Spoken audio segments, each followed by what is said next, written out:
샬롬. 하나님의 전신갑주를 취하라 세 번째입니다. 믿음의 방패를 가지고 모든 화전을 소멸하라 입니다. 하나님의 전신갑주를 취하려면 모든 것 위에 믿음의 방패를 가지고 이로써 능히 악한 자의 모든 화전을 소멸하고 했죠. 아무리 단단한 갑옷을 입고 그 위에 허리띠와 흉배와 신을 갖추었다 해도 적이 칼이나 창으로 공격할 때 막아낼 방패가 없다면은 어찌 되겠습니까? 방패란 전쟁에서 매우 중요한 도구이지요. 또한 화전이란 화살 끝에 불을 붙인 불화살을 말합니다. 불붙은 화살이 몸에 닿게 되면 아무리 갑옷을 입었다 해도 큰 화를 당하지요. 이러한 상황들을 대비하기 위해서 반드시 방패가 있어야 하는데 영적으로도 마찬가지입니다. 하나님의 나라를 회방하는 악한 원수 마귀 사단의 불같은 공격을 막아내려면 영적인 방패가 있어야지요. 진리의 허리띠를 띠고 의의 흉배를 붙이고 평안의 복음의 신을 신은 후 믿음으로써 방패를 삼으라는 겁니다.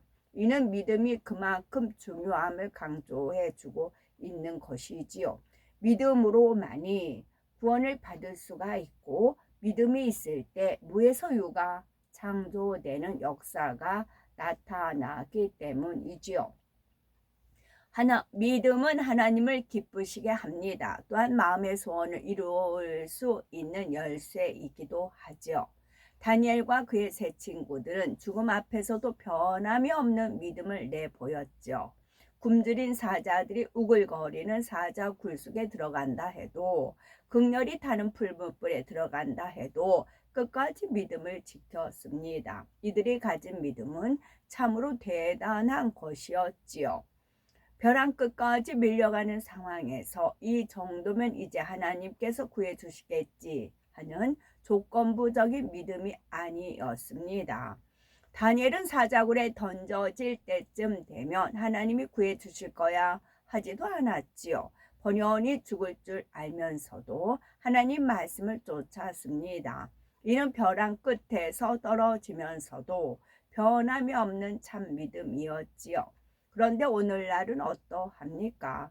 자신에게 맞춰서 한계선을 그어놓고 그 선까지는 믿음을 지키는 것처럼 하다가도 그 한계를 넘는 상황이 발생하면 결국 세상을 의지합니다. 벼랑 끝까지 밀려간 것도 아닌데 이러다가는 정말 떨어지겠다 싶은 상황이 되면 믿음을 저버리는 것이지요.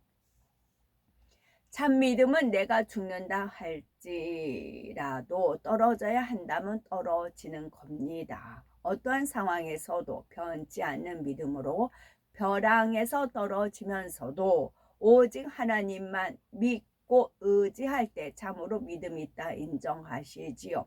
이 믿음만 가진다면 응답받지 못할 것이 없고 어떤 마귀의 계계라도 이기지 못할 것이 없습니다. 이런 믿음으로 방패를 삼을 때 능히 악한 자의 모든 화전을 소멸할 능력이 주어지지요. 이처럼 중요한 믿음의 방패를 가지려면 반드시 순종이 따라야 하지요. 믿음이란 당장 현실로 보이지 않고 만져지지 않는 것을 바라보고 믿는 것이기 때문에 사람의 생각을 동원하면 순종이 나오지 않습니다. 그러나 어떠한 상황에서도 믿음의 눈으로 바라보고 순종하는 것이 진정한 순종이요. 이렇게 순종할 때 그 다음은 하나님께서 친히 방패가 되어 주십니다. 여호사밧 왕은 모압과 암몬의 연합군이 유다를 공격해 왔을 때 백성들에게 너희는 너희 하나님 여호와를 신뢰하라 그리하면 견고히 서리라 하며 거룩한 예복을 입힌 성가대를 군대 앞에 앞세워 하나님을 찬송케 했습니다. 사람의 생각을 동원하면 도무지 이해할 수 없는 일이었지만 이들에게는 하나님에 대한 신뢰, 즉 믿음의 방패가 있었기에 순종하지요. 그 결과 하나님께서는 적군 안에 네 분이 일어나 서로 살육하며 자멸하도록 역사하셨고, 이를 통해서 모든 이방 나라가 이스라엘을 지키시는 하나님을 두려워하게 되었습니다. 이처럼 믿음은 불가능해 보이는 현실을 가능케 하는 힘이 되며 원수 마귀 괴계를 물리치는 방패가 되는 겁니다. 하나님의 전신갑주를 취하기 위해서는 구원의 투구와 성령의 검, 곧 하나님의 말씀을 가져야지요. 투구란 머리를 보호하는 장비입니다. 머리는 사람의 몸에 있어서 가장 중요한 부분이기도 하지요. 하나님께서는 구원으로서 가장 중요한 머리를 보호하는 투구를 삼으라 말씀하십니다. 우리가 신앙생활을 하는 궁극적인 이유는 구원을 받아 천국에 가기 위함이지요. 아무리 능력을 행하고 많은 하나님의 일을 했다 해도 구원받지 못하면 모든 것이 아무 소용이 없게 됩니다. 우리가 몸에서 가장 중요한 머리를 보호하기 위해 투구를 쓰듯이 참된 구원을 주님께서 다시 오실 그날까지 붙잡고 있어야 하지요. 또한 우리는 구원에 대한 감사와 기쁨 역시 변함없이 간직해야 합니다. 우리 힘으로 구원받는 것이 아니요 예수님께서 우리 죄를 대속하기 위해 십자가에 못 박히심으로 구원에 이르고 아름다운 천국에서 영원히 살 수 있게 되었기 때문이지요. 그러니 구원에 대한 감사와 소망이 있는 사람의 눈은 기쁨으로 빛날 것이고 얼굴에는 항상 미소가 가득하며 입술은 찬양이 넘쳐나고 그 귀는 행복하고 아름다운 소식들을 듣기 즐거워할 겁니다.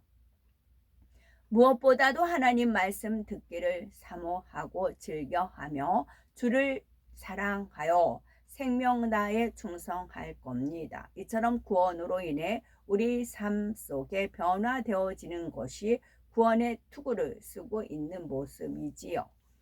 그러면 성령의 검, 곧 하나님의 말씀을 가지라는 뜻은 무엇일까요? 우리가 좌우에 날선 어떤 검보다도 예리한 하나님의 말씀으로 성령의 검을 삼게 되면 원수마귀 사단의 괴계를 단번에 분쇄할 수가 있습니다. 예수님께서는 40일 금식을 마치시고 마귀에게 세 차례 시험을 받으실 때 모두 하나님의 말씀을 검처럼 사용하셔서 마귀의 괴계를 능히 물리치셨지요. 바로 이 말씀의 검만이 원수 마귀 사단의 진을 깨뜨리고 분쇄할 수 있기 때문입니다. 우리가 믿음의 반석에 서게 되면 원수 마귀의 어떤 괴계라도 말씀으로 분별하여 결코 흔들리거나 좌우로 치우치지 않습니다. 그러나 하나님의 말씀을 검으로 가지면 그들의 괴계를 물리치며 사단의 진을 분쇄할 수가 있지요. 이러한 차원에 이르기 위해서는 하나님의 말씀이 우리 안에 온전히 양식이 되어 어떤 상황에서든 자유자재로 활용할 수 있어야 합니다. 상대의 겉모습만 보고 대화하면 내 생각이나 지식 가운데 말씀을 찾게 되지요. 그러나 말씀이 내 안에 양식이 된 상태에서 성령의 감동함으로 역사되면 상대의 혼, 영 및 관절 골수를 찔러 쪼개기까지 하는 권세 있는 말씀이 나옵니다. 바로 이렇게 할 때 상대의 비진리의 마음을 통해 역사는 어둠의 세력을 물리쳐 줄 수가 있지요. 이처럼 하나님의 말씀이 우리 안에 영으로 온전히 양식되어 활용이 된다면 악한 원수마귀 사단을 물리치는 무기가 되는 겁니다. 또한 모든 기도와 간구로 하되 무시로 성령 안에서 기도하고 이를 위하여 깨어 구하기를 항상 힘쓰며 여러 성도를 위하여 구하라 라고 하셨습니다. 우리가 하나님의 전신갑주에 대해서 듣고 알았다 해도 이를 취하기 위해서는 성령의 도우심 안에서 항상 깨어 구하기를 힘써야 한다는 말씀이지요. 결국 하나님의 전신갑주를 취하는 마지막 단계는 기도인 겁니다. 기도는 성령의 충만함 속에서 전신갑주를 취할 수 있는 힘을 공급해 주지요. 또한 하나님의 전신갑주를 입고 있다 해도 잠들어 있다면 아무 소용이 없기 때문에 항상 깨어 준비된 상태로 유지해 줍니다. 따라서 영적 장수가 되려면 무시로 성령 안에서 항상 힘써 기도하여 성령의 충만을 입어야 하지요. 하나님의 자녀들이 진리의 허리띠와 의의 흉배, 평안의 복음에 예비하신 믿음의 방패, 구원의 투구, 성령의 검으로 무장하여 불같이 기도에 나갈 때 하나님 나라는 힘있게 확장될 수가 있습니다. 그러므로 우리는 불같이 기도하심으로 성령의 충만함을 받으시되 항상 하나님의 전신 갑주를 입고 악한 세력들과 싸워 이기며 하나님 나라의 기둥과 같이 쓰임받는 영적 장수들이 되셔야 되겠습니다. 저는 전신갑주하면 아버지 하나님께서 알려주신 그 뜻이 있다 하였어요. 전신줄, 전봇대, 거기 전신줄이죠. 거기에 갑주, 주님이 갑이어야 된다. 내가 갑, 주님 을이 아니고 주님이 갑일 때 또한 전신줄, 주파수를 맞춘다고 그러잖아요. 전봇대, 전신줄 그러잖아요. 그래서 주님이 갑이었을 때 주님이 친히 싸워서 이길 수가 있어요. 주님께서 주관을 하셨을 때 그것이 아주 중요해요. 내가 갑이고 주님이 을이 아닙니다. 주님이 갑, 나는 을. 그럴 때 싸움에서 이길 수가 있습니다. 아멘, 샬롬.